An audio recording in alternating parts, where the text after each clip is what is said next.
sometimes toxic leaders are emulated.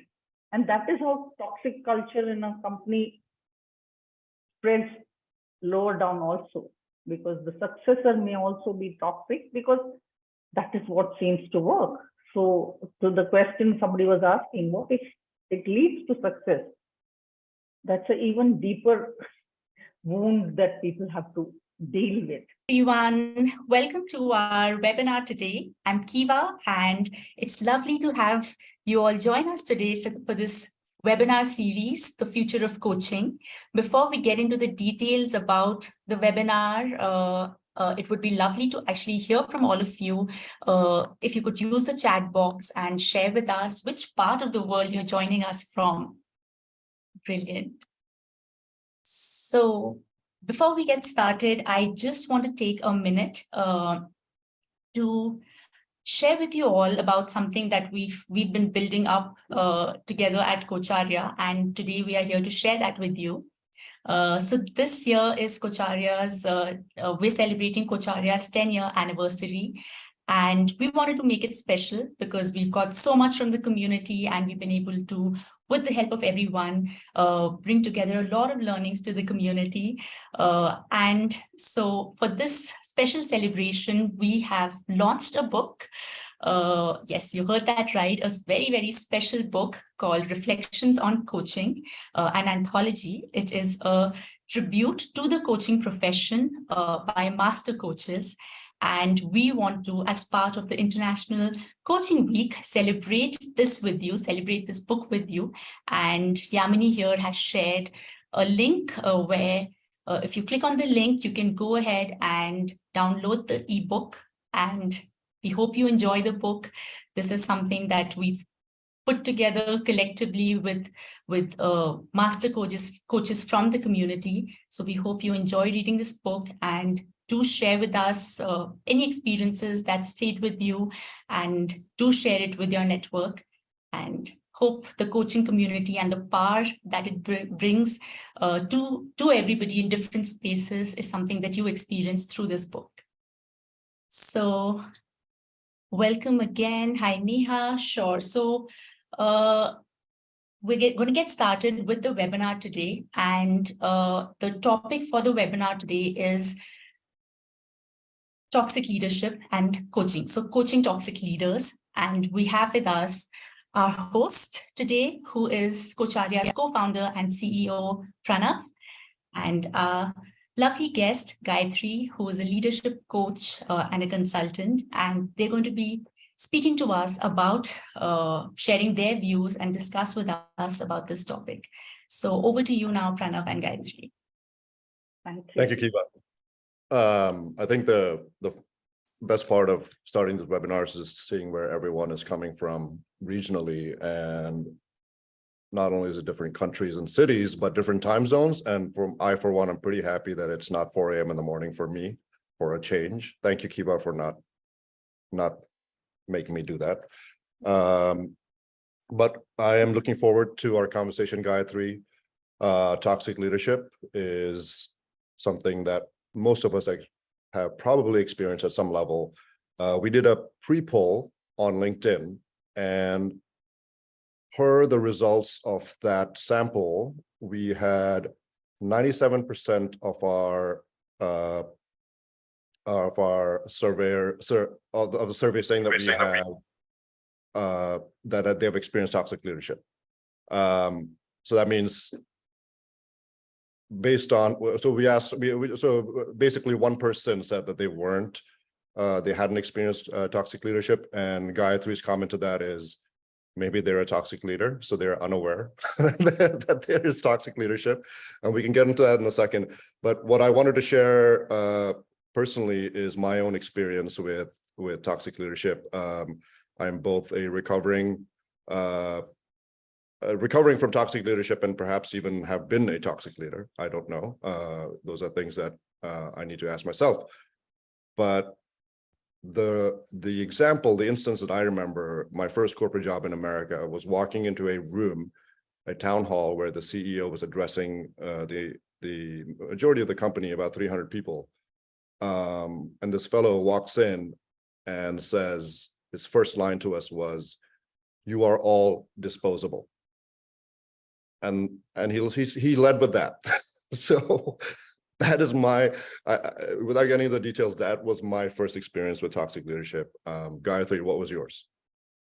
So the first experience of toxic leadership I had was, I had joined and I had only met this one boss, and the boss had gone off on a jaunt official for 10 days. So I had no idea what to do, and in retrospect, it felt toxic. At that time, I had nothing to do. I was reading books and, as you can see, I'm from an era when, in India, at least in the early 80s, when we didn't have PCs and mobile phones to keep us busy. So I used to take books from the library they had and read it. And after that, see, it's not that the person was fully toxic, but some of the toxic behaviors which I felt was, it was almost like I needed a weather forecast to find out what I'm going to encounter that day, whether it's going to be sunny, whether it's going to be a cloudy day, if it is going to rain. So had to do a lot of mood management, and always felt uncertain and sometimes quite small, because the criticism was loud and there was an expectation of followership. So as long as you're following, you're the good person. When you're not following, the treatment is different. So, and I'm sure many others have also felt this way. And maybe like Kiva is saying, we can take the poll again to check. And if any one of you, have also, like the 97% of people we surveyed have encountered toxic behaviors, maybe you could get what did it make you feel, because that is what is important. As coaches, we want people to feel empowered, positive, happy. And when that doesn't happen, what can we do? Yeah, and there's an unpredictability to it, right? Yes, that's what you're saying. So why don't we get into the causes? What do you think are the psychological effects of toxic leaders, generally? So narcissism is a big part of it, because they think they are bigger than others, and it's all about themselves, So they lack the sense of empathy for others, and it's all about themselves, and they like themselves to be featured everywhere, and also the followership. You are in my good book if you follow me, but if you differ with me or work on something which is not in my agenda, then you're not part of it. It often also comes from a lack of self-esteem, because they don't know how to value themselves. It's always about what is coming from the outside. These are some of the things. And the third is the ultra competitiveness. So I am certified in Hogan assessments, and they talk about this overconfident, I can never do any wrong kind of an attitude that a toxic leader will have. What has been your experience, Pranav? Yeah, before I share that, Kiva has the data from our most recent poll. Kiva, would you like to share the screen? Yeah, and while Kiva is sharing, I can also read in the chat, things like anger, insecurity, insensitivity, and self-centered behavior, all of which I agree with. So here we don't have anyone who has not experienced toxic leadership. So of course, that makes it clear as to how important a topic it is for coaches. Yeah, and thank you, Kiva, for sharing that. And perhaps I primed it a little too soon, but clearly we have no toxic leaders on this chat. I mean, on this on this webinar. Yeah, I think to answer your question, my experience has been similar. There are elements of power that come from a narcissistic behavior, personality disorders. But the other type of toxic behavior I've also noticed is, and I think maybe I have succumbed to this as well, is being in a toxic environment. There's sort of a nurturing that happens. So there's two things. One is that there's trauma. So if you've been managed by toxic leaders, you are therefore now, there's a rite of passage that you want to pass on to others in your career trajectory. And it's almost sort of a nurturing that you are told, you think that's what is right. That's an interesting way of it manifesting itself. Yeah, so, poor communication is a hallmark of toxic leaders. It's always a one-way communication. There is no change in it just because there is some feedback on saying that, it's not working. So when a leader says something and it's misinterpreted, it's always misinterpreted. It's never wrong. They cannot accept fault, and that way they are very poor communicators, and the inconsistency is there in all these behaviors, including in communication, and manipulation, feeding information, withholding information, not letting people know where you stand. These are all some of the behaviors which is very common. And the one which is now being spoken about a lot is microaggression. Like suppose I'm in a group of people who are doing business development, and I'm very gently told, you should play golf so that you can develop business better. That's toxic. That's, expecting you to behave like me and sending a message that, you're not doing all that you can. Yeah. And I think microaggression, in our conversation, you also talked about it a lot, Pranav. Maybe you can shed a little bit more light on it, because maybe because of the toxic leadership that I experienced, I've been on my own for 30 years. So sure. Yeah. Microaggressions certainly, I think, are a way of subtly communicating toxicity. I want to just hold that thought for a second, because the chat box is buzzing a lot, and I want to make sure that we address some of that. Kiva, just ping us if you feel we haven't touched on a topic that's being commented about. One thing that was asked. Sorry. Yeah, I noticed something. So they're talking about how do you see gender and narcissism playing out? I am not sure there is much of gender difference in terms of who is toxic, but I have read some research saying that women are more prone to absorbing the toxicity because they feel it more. Yeah. So maybe true, maybe not true, maybe the people in the group can shed some light on that. But as far as it can be of any gender. But yes. Yeah, it can be of any gender. And I think there are subcultures that are created within organizations that are regional and function oriented and gender, and you could have a healthy culture overall, but in those subcultures there could be toxicity, like women are treated a certain way, or people in a certain country are treated a certain way. The one question that I wanted to address first was what's the definition of toxic leadership? I think Jennifer Cohen asked that question, and in some of the research I was doing, an article from the MIT Management Review had a good way of positing the 5 attributes. They call it the toxic 5, and those are disrespect, non-inclusivity in terms of gender, race, sexual identity, orientation, disability, age, cronyism, and nepotism, being unethical, being cutthroat, and being abusive. Those by far are the top 5 traits of toxic leadership.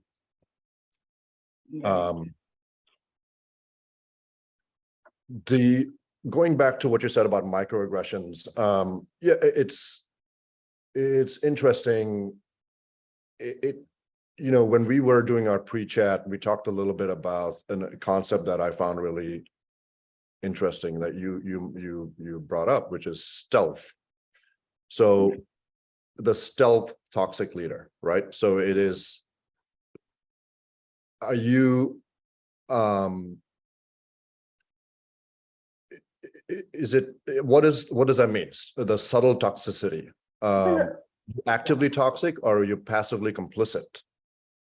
And So yeah, you're not just complicit, they're actually toxic, but the manifestation is different. So they may not be the one who will abuse by shouting. They may abuse you by ignoring you, or, just not letting you into the group, keeping you out of meetings, etc. So it's like a punishment, which is not very overt, but it is very covered. So in the beginning, you don't see it because the usual drama which is there with the toxic leader is not there. So they are not the bold, confident people who will strike the cross and command, but they will do it more subtly, which is equally difficult to handle and little more difficult to detect, So that is what I meant by stealth toxicity, because it is, I think microaggression is a large part of that stealth toxicity. Small little things, So for example, say, oh, you've done so well, so please do this also. You're not really giving a compliment, you're overloading that person, and you will realize it probably later, because initially it's like maybe, naively feeling good about it, but later you may just be the one getting overloaded, and then the rest of it about unfairness, etc., is part of the stealth toxicity also. sure. So what is the way to identify that behavior? Right. So, you said that. I've had that too. I had a boss come to me once and say, you are the best person to do this job.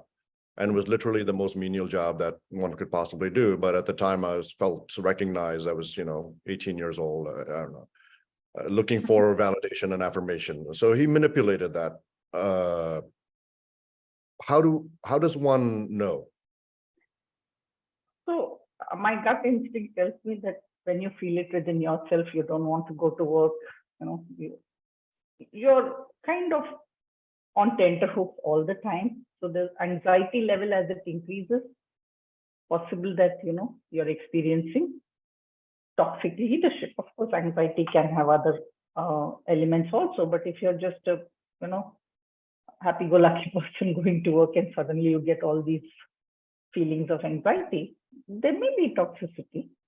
And I think it's not easy, but setting boundaries is important. Expectation setting and asking, if I'm doing, and looking around also to see what it is, because I don't think toxic leaders are partial in terms of who they will be toxic to, except in terms of, if you like me and follow me, you're in my good books. If you don't, you're not in my good books. So to recognize it, I think requires a lot of self-reflection, and it is not easy to get out of it. It's just like any other abusive relationship. But I'm not a psychologist, so if, so that goes back to the idea of nurture, right? It goes back to nurture, which is in an abusive relationship, and this is psychological, but so we're not therapists, but it applies. You are primed to understand a behavior in a certain way. So if someone's abusive to you as you're growing up, you think of that person's care and love as, even though it's abusive, you think abusive people are loving you.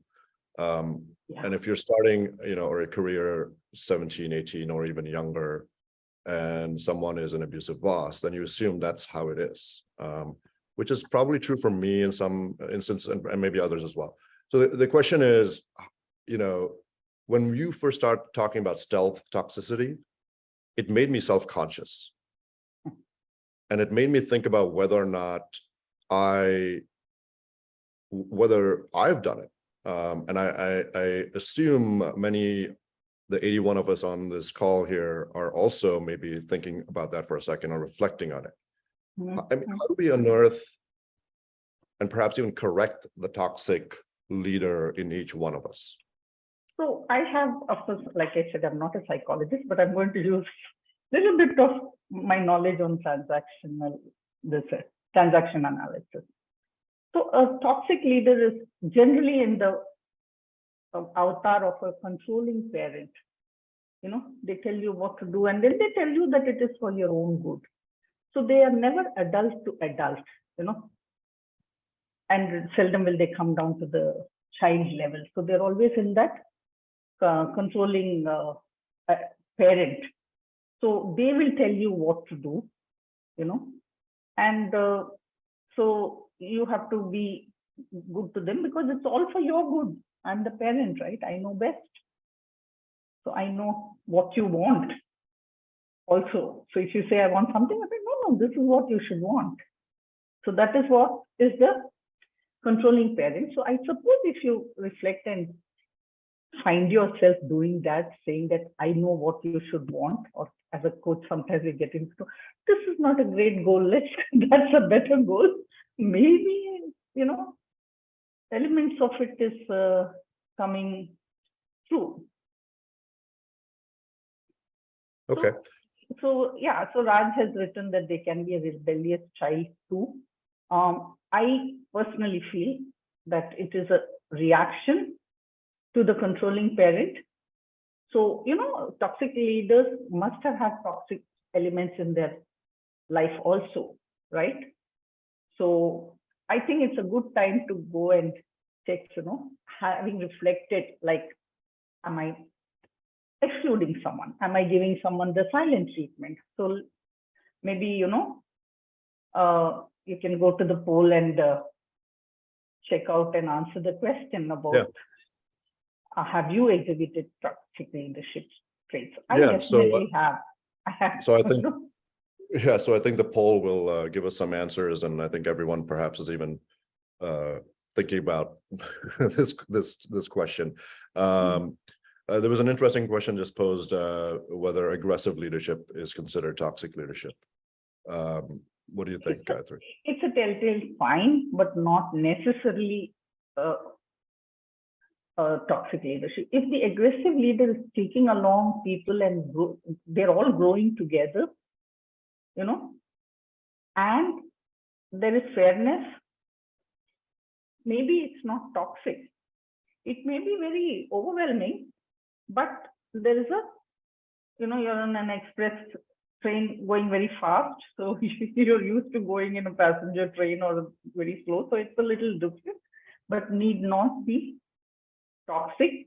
But when the aggressive leader gets used to wins and finds that they are not as successful, toxicity often creeps in. Does that make sense? You're used to winning, and then when you're not, you start treating people around you in a different way. Yeah, and there was an excerpt that I thought was relevant, and I made a mental note of it, which is that leadership requires followers. It's an interaction, not an action, which sort of sums up what you just said. Kiva, what do you want to share that the results of that most recent poll, which is, have you exhibited toxic leadership traits? Yeah.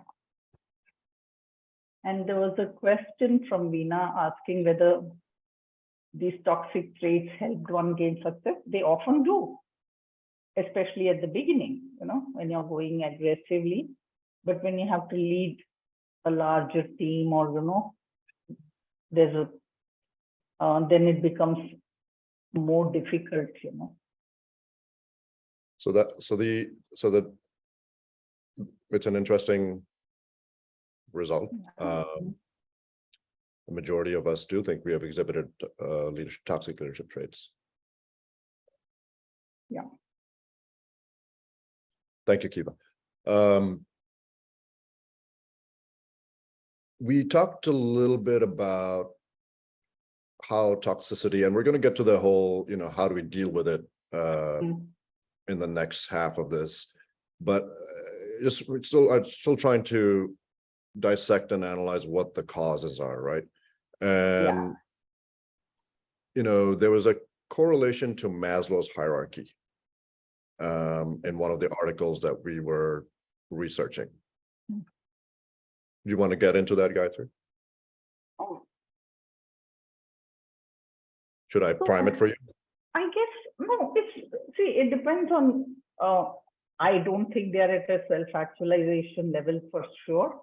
They're still in a rat race where they're trying to find their feet. They want more and more and more of something which is generally very material. It's position, it's power, it's money. So they're definitely at a lower level. And when success doesn't come, they can slip back to a lower level.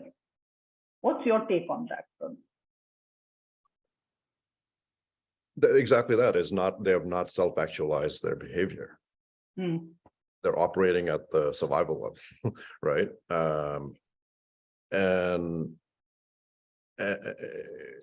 which means they haven't progressed internally. There's not enough self-awareness. There's so many things there. They haven't been through enough therapy. I don't know, but I think that's what gets us into the next step of this is, what can we do? How, as coaches, when we are presented with a toxic leader, what can we do? Or how do we approach this? Right. So if the person is a toxic, has exhibited, let's call it as exhibiting toxicity and not a toxic leader who is the epitome of toxicity, because they may not come to a coach. A coach or therapist cannot teach them much.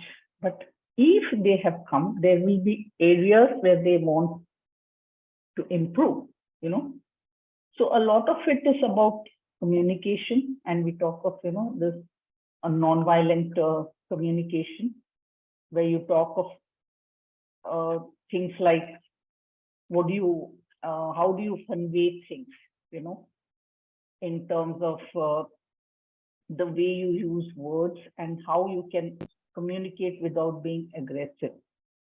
And of course, empathy. Now, I have also wondered, because some toxic leaders, and we've seen them, right? You have the photo, there was one political leader who insisted that his photo be carried in the Olympics every time the country men won a medal. So they will stand there on the podium and show the picture of that person, because that was how important, it was. The second is, I don't know, we may encounter more people who are at the receiving end of the toxic leaders. And for them, of course, a couple of things. It's almost like I said, an abusive relationship. What are you getting out of it? Can you leave it? The second is, to handle it is actually have a little empathy in terms of trying to find out where that person is coming from. Where is that toxic leader coming from? And if the person you're coaching is the toxic leader, same empathy for that person as to where are they coming from, and can they see that, what has got them here won't get them to the next level. Often, very cataclysmic events can change a person. And Steve Jobs is the example which is given a lot. He had a lot of toxic leadership qualities, and he was asked to go. But that being asked to go from a company you set up was an event. So when he came back to Apple, he had changed his behavior a lot. And of course, other events like health scares can also change a person's behavior. So I personally don't think I've had anybody who's full of toxicity, there will be toxic elements like communication. Why are you not sharing? What will happen if you share? Or a fear that, if I groom somebody else, I may lose my job. The feeling of indispensability will go away. So I think dealing with those elements little by little is the way I would go. But we see, Kiva has been saying master coaches. We have master of master coach Cindy also on this webinar. Maybe Cindy can write and tell us a little bit about has she encountered in her coaching any toxic leaders. Of course, all of you are also welcome to put in your experience of really toxic leader. Now, if I were to coach a toxic leader and they're just not willing to invest or take any, be ready to share perspective or invest in themselves to become better, I will not continue the coaching, because you cannot, it's not a one-sided thing, right? Yeah. And there were a couple of things that stuck out to me. It's surmised. You summarized a little some parts of that. One is that I think there's a spectrum of toxicity, right? Yeah. So there was a quote from one of the articles, in fact, that I believe you had written. The difference between an incorrigible narcissist and a humble narcissist is the ability to empathize, at least in small doses. Yeah. Which, I mean, there's a spectrum of that, right? It's not always 100%. Yes, it is not 100%. Some people will realize that there are, so suppose I realize that this person is key to me, whether or not they are a yes man or a yes woman, or then I may behave better with them. So it is a bit of preying on the vulnerable. If you look for approval, if you're the type who wants that affirmation, chances of you're getting into that toxic relationship with the boss, where they are able to manipulate you, is, I think, higher. And that is why when you're if your first boss is a toxic boss, it's a very rough beginning. Karthik has asked about a question which I'll just read out.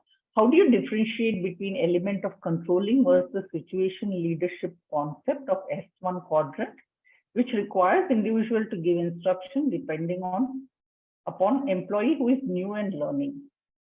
Is it controlling behavior to some extent? So the quadrants depend on will and skill, right? So it's a question of, is there a context to the whole thing? Why are you doing this? Can they go from this quadrant to some other quadrant later?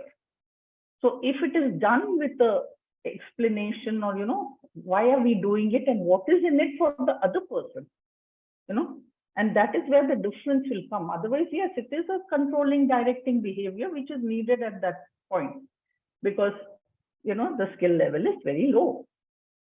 But are you increasing the skill level, or are you keeping them in that quadrant? And I think that is where the difference would be. It's like, not letting anybody, one person really scale up so they know a lot of things, and keep them all in different jobs and not let them know what each other is doing. That would be controlling.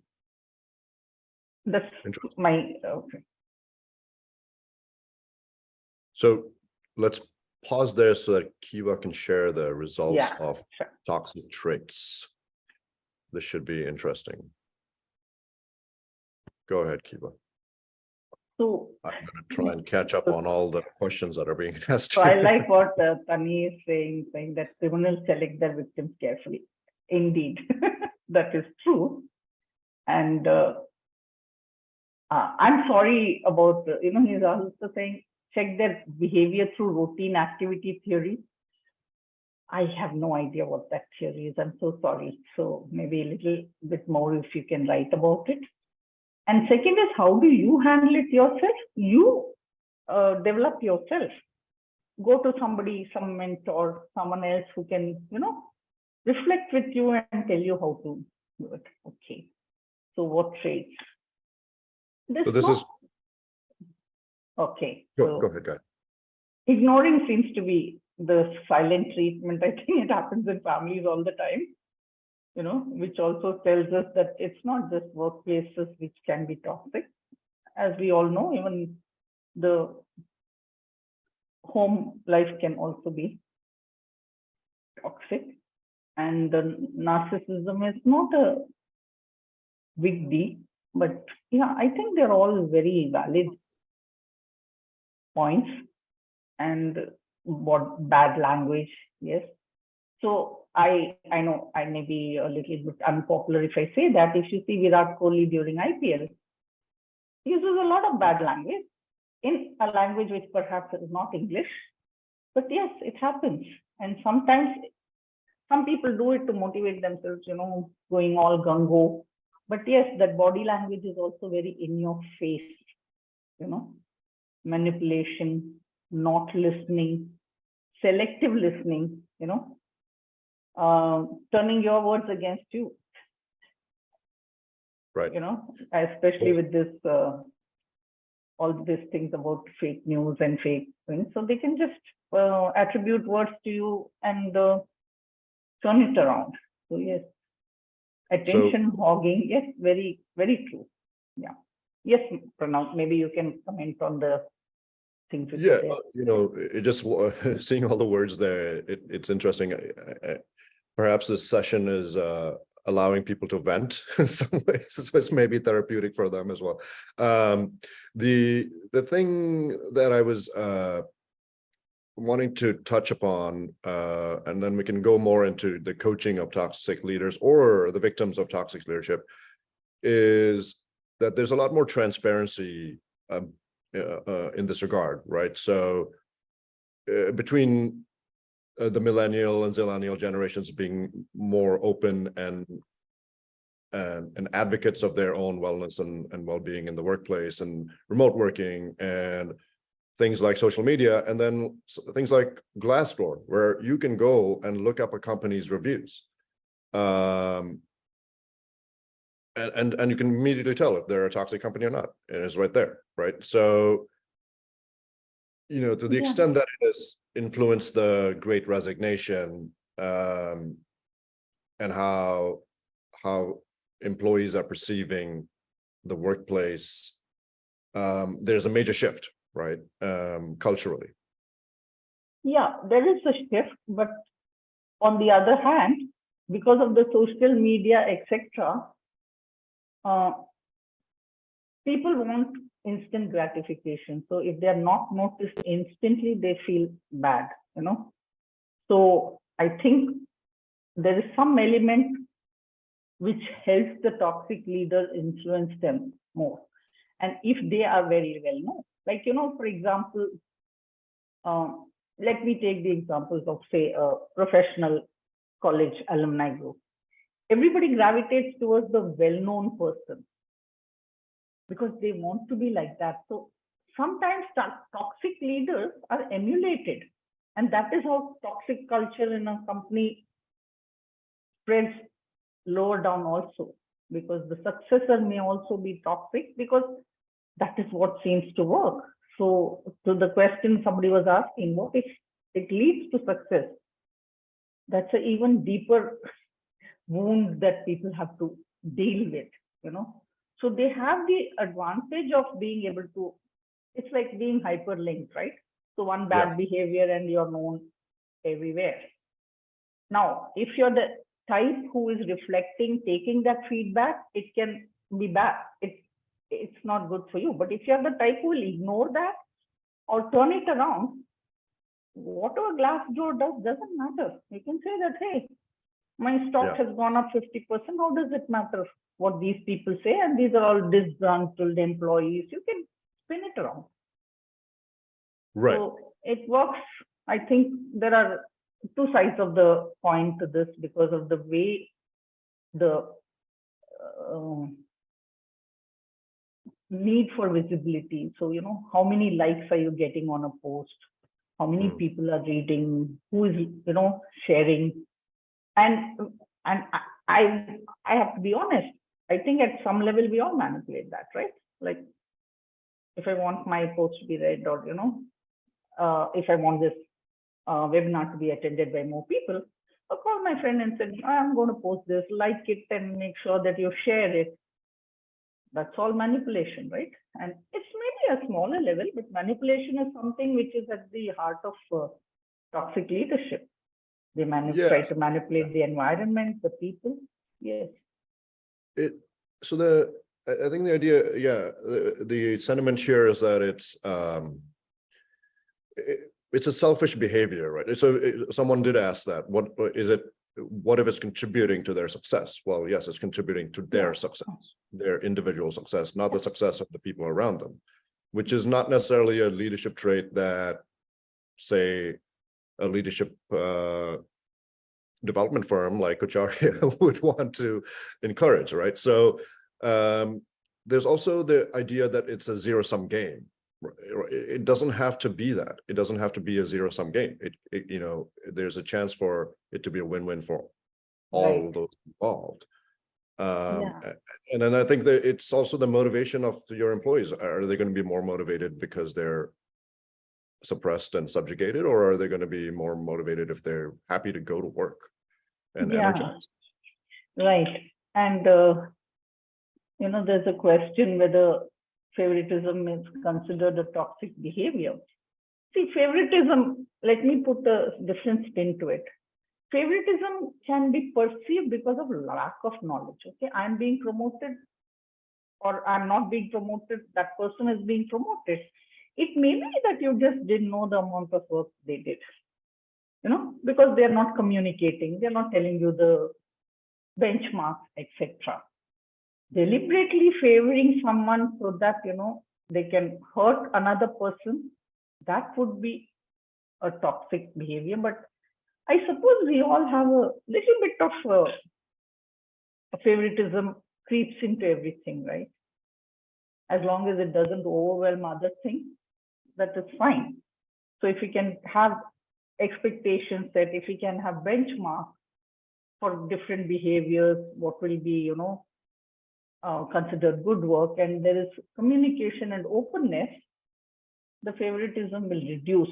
So favoritism, perceived favoritism, I would say, need not be toxic, but yes, toxic people always favor one, and divide and rule is a great methodology for toxic leaders to thrive. Yeah, and the cronyism and nepotism are listed as toxic behaviors, and I think that more at a systemic level, right? We're all prone to favoritism. I have two daughters, and I have to admit that one of them might be a little more of my favorite than the other. But I think when at a systemic level, when that happens, that's when it's dysfunctional. There was a comment posted that I want to go back to the idea that while there may be a generally healthy culture in an organization, there can be subcultures or microcultures that are toxic, right? Yeah. So how do you treat minorities within a company? How do you treat women within a company? We talk about microaggressions. So when you go into a room full of, or a mix of men and women, and you say, hey guys, is that appropriate anymore, right? Does that consider toxic? So there's so many nuances to this situation at this point. There's also regional. There was a question about, does the culture of a country affect toxicity? And there may be different rules for that in different countries regionally, right? You're talking to me from India. I'm talking to you from the US. There are different variables at play here that go beyond gender and age. There's race, and in India there's class, and so there's so many different ways that it can play itself out in the system.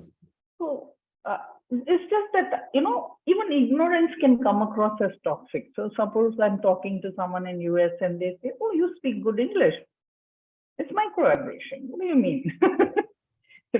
It's like, so sometimes cultural differences can happen, but they will get sorted out with communication, And somebody had also written that, people are selectively toxic. Yeah, it's like the killers finding their victims. They prey on the vulnerable. So if they find that you are not as confident or you are more dependent, like suppose I'm in a job where I can say, okay, I don't want this job. My boss will be more cognizant of that, right? Because I may just suddenly leave. It's not as that like Trump was you're fired. No, before that I will leave. And the company will suffer more than me. But if I'm dependent on that job or I have insecurity, I am in a vulnerable position. And yes, preying on the vulnerable is another technique which toxic leaders use, So yeah, so another poll before we close. Sure. Let's do it. And the questions in the last sort of quarter of this webinar, the questions are being asked around how to coach toxic leaders. And I assuming many of us here are coaches, that's pertinent. Yeah. Go ahead. So I think if you're dealing with a toxic leader, documenting is very important, because you can't, like, suppose it comes to a case of sexual harassment. It's all about what is there documented, right? It can't be just, I said it, you said it, without any documentation. So if you feel it, you should bring it up, but have a plan B. If needed, I think leaving is the option which should always be in someone's mind. It is not the be all and end all. There are many other settings, companies, even families, right? If you're in a toxic family, in an abusive relationship, people find it difficult to leave it. I think they go through the same thing. And so the first step is to create an awareness, right? The first step is for them to acknowledge. Yes. Yeah. And right. See, I keep talking about expectation sharing, because when I started my work, we used to do this thing called organization socialization, where we used to have the manager and the person coming and say, what do you want me to do? What will you do for me in return?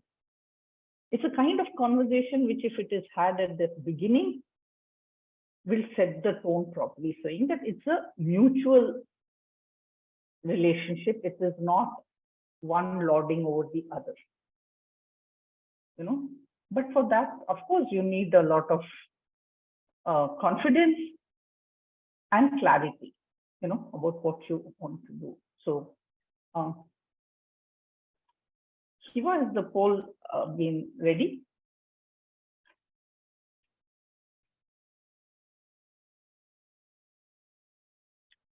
Can you all share the link so that, because of course, finding out whether I am toxic is very difficult, but I guess looking at the feedback and perception of how others behave would definitely, okay. So we have, we'll wait for a few more responses, Kiva. Yeah. Well, so the second half of the question is, how do we coach the victims or the recipients of toxic leadership? And ostensibly, based on the first poll, that's 100% of us on this call. So what are your thoughts around that? So I feel that, as a coach, if you can teach them self-empathy first, like they talk about in a airplane, give yourself some oxygen and then go treat others. So look at yourself. What is it doing to you? Have empathy about yourself. Okay. And then look at it, maybe a little bit of empathy for the person, saying that, okay, I know why they're doing, so now I can let go and not let that toxic leader have so much influence on my life, So it's just a question of realizing that you're about this, and and also that it's not you who's making the leader toxic, because people will come and say, when there is a lot of anger and you made me angry. No, you decided to get angry. Okay. So differentiate as to who is the victim, because toxic leaders often play the card of victimhood, saying, I'm the victim here. What's wrong? I mean, you're fine. So maybe bring up some of those things, teaching them to have self-empathy, because that will help you later have empathy with others. Okay. We have a few minutes left, so I wanted to make sure we addressed any questions that there were, and feel free to post them. The quote that I'm sort of leaning on here right now, I'm going to repeat it. I said it in a slightly different way earlier, which is that leadership is often treated as an action by the leader directed toward or against others. More appropriately, we should view leadership as an interaction between leaders and their followers. Yes, definitely. It goes back to that whole idea of the servant leadership, which probably is not an appropriate term anymore, but it is. Yes, I'll post that in the chat. The idea is that we need to have a paradigm shift in the way we think of leadership, right? And how we're framing it. I'm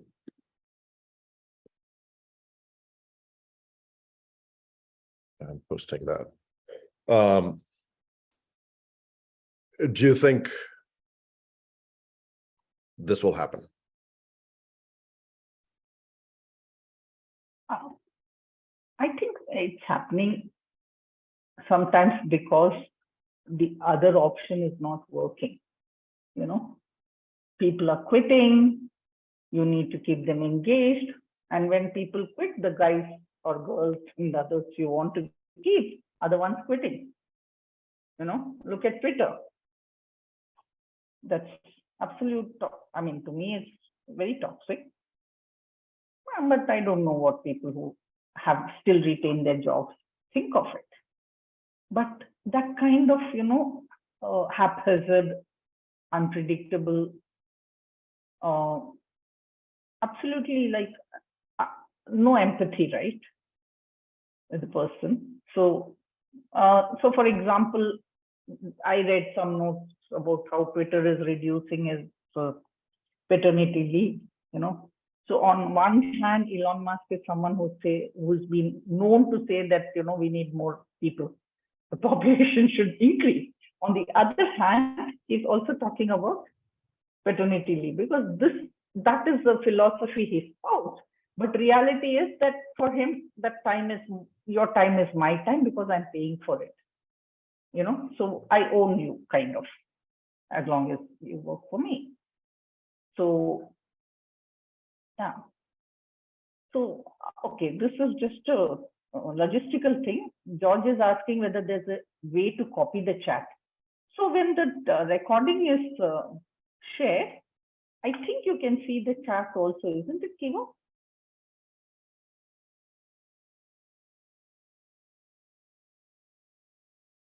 Yeah, I'm not sure of the recording, but I did say the quote, so it should be okay. Should be apparent. Okay, I think the webinar host may be able to see it. So yeah. Go ahead. And perhaps we can find a way to release some of the quotes that we were addressing here in some form, in a blog post or similar. But I think maybe as we just wind up here, Gayatri, do you want to have any sort of last words on toxic leaderships? I mean, we could have taken any one of these ideas. We kind of, went through it in a elliptical manner, but any one of these topics could be like an amoeba. We went in all directions. Let's coagulate to the center now. So my feeling is that even those who have not coached toxic leaders will be able to detect toxicity And many of the people we coach who are in a leadership position will respond positively when it is pointed out to them that, hey, you think this is the way to deal. Maybe it is seen in a toxic manner by another. So for example, I have coached leaders who are very ambitious. And they're like, I don't understand. They have so much they can rise to such a height. So I tell them, maybe they have other ambition in another line. So don't, think that my person reporting to me has to be a clone of what I did, because what I did has worked so well. So that is the template. So I think coaching leaders to know that there is no such template and to be more open-minded is something which, even if they're not toxic leaders at that level, they will become better leaders if they're able to see the warning signs of becoming toxic. Does that make sense, Pranav? That makes sense. It goes back to self-awareness, right? So I think what might be interesting to do is, since there were a lot of questions on this, specifically how to react to such situations, that we can do a follow-up, a sequel to this webinar that has a deep dive into that specific topic. And maybe we can even sort of simulate a toxic leadership coaching session or so. So I do know that the team wants to wrap up here, but Gayatri, thank you so much for your time and your insights, and for educating me on toxic leadership, and making me aware of my own toxicity that perhaps exists.